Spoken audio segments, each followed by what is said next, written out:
What is up, YouTube? Matt McKeever here. And in today's video, we're going to be talking about something a little bit different.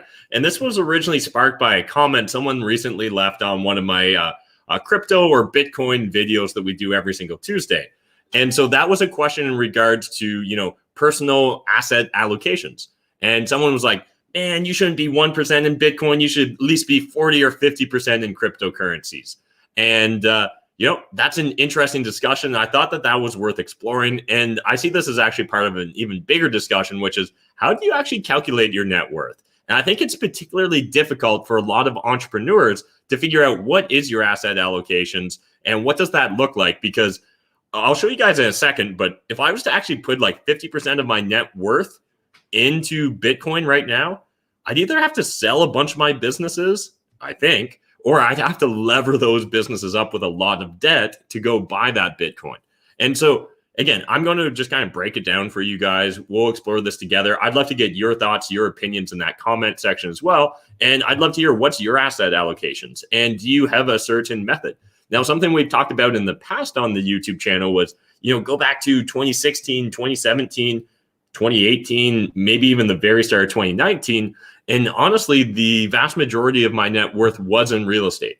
I would say probably at any given point in time during that range, probably 85 to 95% of my net worth could have easily been attributed to real estate or like assets associated with real estate. So like a bank account that holds like the cash float for the different rentals and things like that. Whereas today, real estate isn't nearly as big of a portion of my portfolio as what I think a lot of people assume. Now, part of the reason I think people assume that real estate's a big part of my asset allocation is one, we talk a lot about real estate, and I actually think real estate's a pretty solid investment, all things considered, especially if you're investing in cash flowing rental properties, which is kind of my bread and butter when it comes to real estate investing. However, what's happened over the last few years is I've started a bunch of businesses, and those businesses have grown. Some of them have even flourished. Some of them have really struggled. Some of them were lessons learned and not so much successful businesses, but there's definitely a few that succeed. And as those businesses grow and succeed, it actually becomes difficult from my perspective for a successful entrepreneur to be able to quickly or easily allocate significant portions of their net worth into a new asset class. So I think it's actually a lot easier for an employee to say, switch overnight from 0% to 50% Bitcoin exposure. Now, that's just my opinion, but I'd love to hear your thoughts and your opinions. I've got a screen share up here, and I'm going to try and break down a little bit of how my stuff's broken up and love to get your thoughts and your opinions on this as well. So this is only half premeditated, so I only got started here. So we're going to fill this out together, guys. But you should see up here my very technical Microsoft Paint. And so what we've got here on screen is essentially the way I view my personal assets or my net worth is I've got 4 businesses, and I kind of see them as my 4 primary main businesses. I've also then got what I'm going to call small or pre-rev businesses. So these are like, let's call them incubators, right? These are like little investments that I've made that may pay off someday. They may turn into absolutely nothing, but we'll see how that plays out. And then we've also got like cash and other financial instruments. So I don't have a lot of exposure to stocks. So I'm just going to lump in cash and any other paper assets that are kind of that ilk in this. And I'll get a little bit deeper into that. Then I've got real estate here. Now, this is going to be Matt McKeever's personal real estate. This is not necessarily going to be real estate that's within a corporation that's actively acquiring real estate. And then I've also got a little bit of Bitcoin and crypto. And so we'll explore that in a second. And then finally, I just kind of put a question mark here, but I'd love to get your thoughts and your opinions. Like, as an entrepreneur or as a social media influencer, do I count my personal brand? I spend a lot of money on it, and it helps a bunch of my businesses. And I've had conversations in the past with all sorts of different real estate investors and influencers. I know some of them see their personal brands as a huge investment. I know others see it as just tangential or something immaterial to their overall big picture of, what's my financial net worth? What am I worth as an individual at this moment in time? And so I'd love to hear your thoughts and your opinions. And, ideally it's more than 0, but let me know if you were in my situation, what would you evaluate my personal brand at? Again, I'm hoping it's not negative, but I'm sure if you're watching from UBI Works, you disagree with me. But anyways, let's get into this. And before we actually even start talking about these businesses, I'm going to look at just what I'm going to kind of consider the more traditional asset classes that probably all of us have. So let's really just focus on cash, financial instruments, real estate, and Bitcoin and crypto. And essentially, I'll use these numbers kind of in red here. And I'm just going to talk in percentages, and I'll let you speculate what these percentages represent in the comment section. But so it's actually going to take me a second here to think this through too. But if we were just doing these, just this chunk, so ignoring my businesses, ignoring any like angel investment businesses, ignoring any personal brand values, you know, right now between cash and stocks, that probably represents, I'm going to say that that's probably 35%, I'm going to say, of my net worth. I'm going to say that real estate right now is probably going to be like another 35%. And yeah, that feels about right. And then Bitcoin and crypto is probably about 30%. So if we were looking just at the surface here, if we were to ignore all the other things I've got going on, this is how I would really kind of view it. Again, I have no idea if this is actually valuable to you guys. I'm sure that some of you are getting voyeuristic pleasure just kind of seeing me break this down, but let me know if this is valuable, because I actually do struggle with this as a, both as someone that's very bullish on Bitcoin, but also bullish on my own businesses. Like, do you actually lever up your businesses to go buy Bitcoin? Do you sell your businesses to go buy Bitcoin? Like, those feel like some pretty extreme moves. And again, I'll explore those thoughts in a second. But if we were ignoring all those other assets, that's kind of how this stuff would break down. And to be honest, it wasn't that hard moving a bunch of my net worth into crypto or Bitcoin. Straight up, you know, when we're looking in this picture, not that big of a deal. However, if we take a step back, and again, this is even going to be a little confusing, because how do you determine what a business is worth, right? Do I look at liquidation value? Is this a multiple of EBITDA? Is this a PE ratio? You know, is it just whatever cash is in the bank account of that business at that moment in time? And, you know, some businesses obviously have a lot of residual value. Some businesses maybe almost have no residual value. And again, if that business is built upon your personal brand, it's a little bit, you know, it's interesting to kind of try and figure out, you know, is there any value if I was to walk away from this business? There's a lot of value when I'm in the business. So again, there's a lot of different trains of thought I could explore. I'll try and stay on pace here. But if we were looking at these businesses, and I'm not going to get into the specifics, but essentially think of it this way: of these four businesses, one of them is the social media business. That's the business that this stuff goes on in, right? That's my sponsors for the YouTube channel. We also do like consulting and do other people's social media. It also works for some of my other businesses. So again, there's inter-party or inter-company party transactions there. So that's one of the businesses. Then another business is my education business, right? That's Cashflow Tribe. The business, you know, you go, you pay a monthly subscription. I teach you everything I know about real estate investing, along with a bunch of other investors. Then we've got a third business, and that business goes and buys real estate. So that's my apartment buying business, where we do a bunch of BRRRR apartments. And then finally, the fourth business is my wholesaling business. So those are kind of the four primary businesses that I've got right now that generate active income that I see as a substantial portion of my net worth. So when I'm looking at those businesses, again, this is in no particular order, so I'm trying to keep this the right amount of vague, if that makes sense. So again, I hope that this is helpful, but not too helpful. So, you know, between these different businesses, and now what we're looking on here is the totality of all this blue. I would say one of these businesses is worth about 20% of my net worth. Again, this is me kind of basing it upon a relative liquidation value, so not giving it a very high multiples. I'm kind of thinking like, you know, fire sale, every business must go. That's kind of how I'm pricing them in this consideration. And then the second business, it would probably also be, let's go 15%. Maybe it's just a little bit less. Another business here is going to be 15%. So that's going to be about 50% of my net worth here now amongst the blue. And then finally, this last one, I'm going to, again, the order I rhyme them off is not necessarily the order they represent here, guys. But I'm going to say 5%.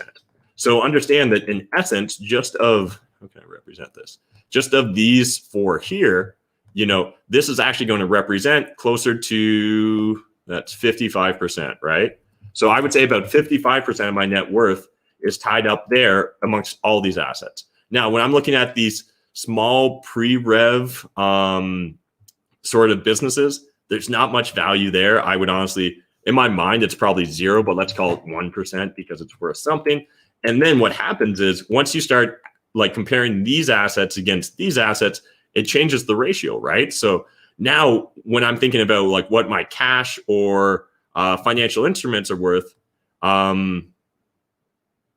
actually, I think I was probably a little heavy on crypto. It's probably a little bit heavier on the cash right now, but it's just because I'm trying to dollar cost average in. But then once we're getting here, this is probably going to be closer to, I don't know, 10% of my net worth. This is probably going to be another 10%. And then just because I want this to be easy, let's call this 10%. Now, this didn't add up because, like I said, I'm doing this on the fly.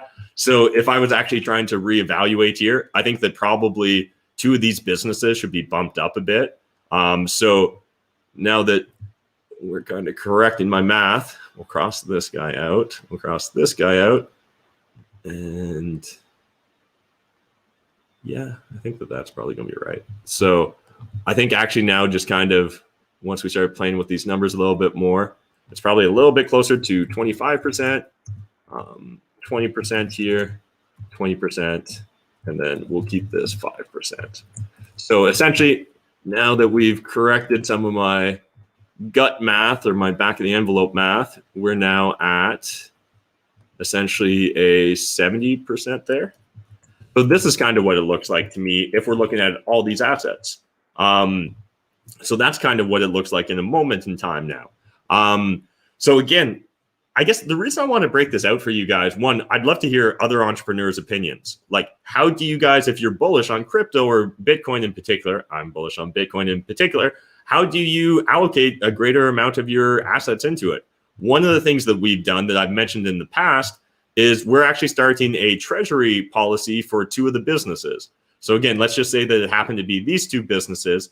What I'm actually doing is making it where 1% of gross revenues, gross rev, is going into BTC on a monthly basis. So this is one of the ways that I'm slowly trying to have my existing corporations diversify their holdings without necessarily throwing us wildly offside of the small business test, because that's valuable, keeping within a certain tax range, because there's implications if we were to sit on a bunch of Bitcoin potentially. And the other thought here that I like is it is dollar cost averaging in. However, this is going to be, somehow I put an exclamation mark instead of a 1%. But anyways, you get the gist there. This is going to be a very slow allocation further into Bitcoin for myself. And what I expect is over time, we may eventually increase this to as high as 5% of gross revenue that may be allocated towards that. But that'll probably take a couple years, in my opinion, to really want to go there. Because also these businesses, most of them are still aggressively growing. They're aggressively hiring people. And, while I guess this is straight up one of the struggles I got. It may actually make financially more sense to just sell everything, go into Bitcoin, but there's other benefits, right? Like, hey, these 4 businesses plus the small pre-rev business, there's like 50 employees between all those businesses. And there's both personal tangential benefits with that, but I also like it feels good to like do shit and influence things and be a part of the economy, in my humble opinion. So again, that's another factor that I'm always taking into consideration when thinking about these things. But then finally, the thing we left here at the bottom is like personal brand. Is there any value here? And again, I don't know. I've had conversations with individuals that I would consider my personal brand on par, or maybe even arguably worth more than theirs. And I know that in their mental balance sheet, they allocate 7 figures or more to their personal brand. For me, it's sometimes difficult to really grasp that. And part of the reason is I'm looking at liquidation value. Could I actually sell my personal brand? So it's one thing if it means a lot to me. It's one thing if it can generate revenue, but could I actually just sell it? And what would the cash value be of that? Well, that individual that I can remember having a conversation with that said, His personal brand was 7 figures. And no, this isn't Graham Stephan or Meet Kevin. There's 100% is. I don't even, there's are probably 8-figure personal brands there. But when this individual that I would consider more the size kind of awareness or influences myself, he was considering it, a couple $1 million as his personal brand. And the way he evaluated was, look, bro, see how much money I'm spending and investing in this? Do you see how many years I've been doing this? I was like, interesting. Yeah. That $10,000, $20,000, $30,000 a month that some of us spend on our personal brand and social media and things like that, it does add up. Even if you were just paying $10,000 a month, it's $120,000 a year, right? If you're paying close to $30,000 a month, it's $360,000 a year, a few years of that. And I can understand how people feel that their personal brand's worth $1 million. However, for me, I'm like, I don't know. I'm not sure I could sell it for shit. So realistically, I don't really evaluate it. But again, if my personal brand was worth something, let's just arbitrarily for fun's sake say it was worth $1 million. Again, obviously understand that that's going to throw off or change the math here. It makes it even harder for me to go bigger into Bitcoin. So again, this was a way different video than a lot of the videos that we discuss on the channel. I've got no idea if you guys got value. I did see some comments, so I'm going to jump into the comments in a section. Feel free to keep chatting away there, guys, but just love to hear your thoughts. How do you mentally allocate these things? Are you an entrepreneur? And are you finding innovative ways to diversify the holdings of your business? Or are you just focused on growing that business? And that's the number one thing. Because again, I don't know, if I had a time machine, probably the return on Bitcoin's been as good as a lot of my businesses, but there's also personal benefits from that, right? One thought that I constantly have with like just buying and holding Bitcoin, fantastic, it's amazing, no complaints there. But am I going to learn a lot? Does it drive personal growth? Well, I know that these businesses, having these employees, having a built-in accountability system like that, really does drive a lot of personal growth for me. It also, as I mentioned earlier, drives personal satisfaction as well. So again, this isn't all just mental math. So even if I thought Bitcoin was the absolute best investment ever and everything else was going to lose on a return basis compared to Bitcoin, I probably still wouldn't be 100% in Bitcoin. I probably still want 1 or 2 little active businesses to play with because that's going to drive personal growth for me.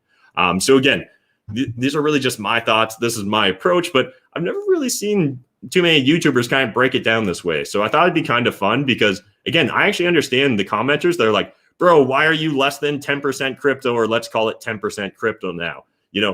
Why aren't you more into it if you're such a believer in it? And it's like, because I also believe in my businesses, because it also takes time to diversify, because also you don't want to necessarily just take one giant lump sum and go into the market. A lot of people do want a dollar cost average. But again, that's very much a personal decision. So, all right. Appreciate everyone jumping in the comment section. I saw Nathan here was saying, I struggle with the same distribution, so this is valuable. Appreciate it, Nathan. Love that. Hey, what's up, Arthur? Good to see you in the comment section. And see a few people commenting on some of their stocks and stuff. Yeah, I'm not too heavily exposed to stocks, but I appreciate Nathan here sharing. I'm 50% real estate, 45% stocks, 1 to 4 crypto, and 1% cash. Always cash poor during growth phase. Yeah, Nathan, I'm usually cash poor as well most of the time. The only reason I'm not cash poor right now is if you guys have been following, I've been slowly selling off my personal portfolio while still actively acquiring in the apartment buying business. So in the last, I guess it'd probably be 1.5 years, almost 2 years now, I essentially remember how we talked about me growing that portfolio of 100 units. Well, I essentially sold off that portfolio of 100 units, but don't panic. We've replaced it and went and bought, I think by the end of this fall, or by the end of the summer, by the start of the fall, we'll have about 250 units in the other business. So sold 100 units over here, but then went and grabbed 250 units there. And part of that, again, is just a redistribution or allocation. So the real estate I originally acquired and built up, it was designed for someone that was going to roll up their sleeves and self-manage that portfolio. The portfolio that I'm building today is designed so that Matt only jumps on literally 2 half-hour calls a week. That's my only exposure to the real estate buying business now. Whereas before, I was involved in every intricate aspect of the real estate. So again, really appreciate you sharing what you're doing, Nathan, because I don't know, there's just something voyeuristically fun about seeing what other people are doing with their money, because it is one of those taboos, right? Like, money, sex, religion, those are really, and COVID these days are the only topics you're not allowed to talk about. And those are really the only fun topics because they're the only ones that matter. But again, appreciate you guys sharing what you're doing in regards to your portfolio.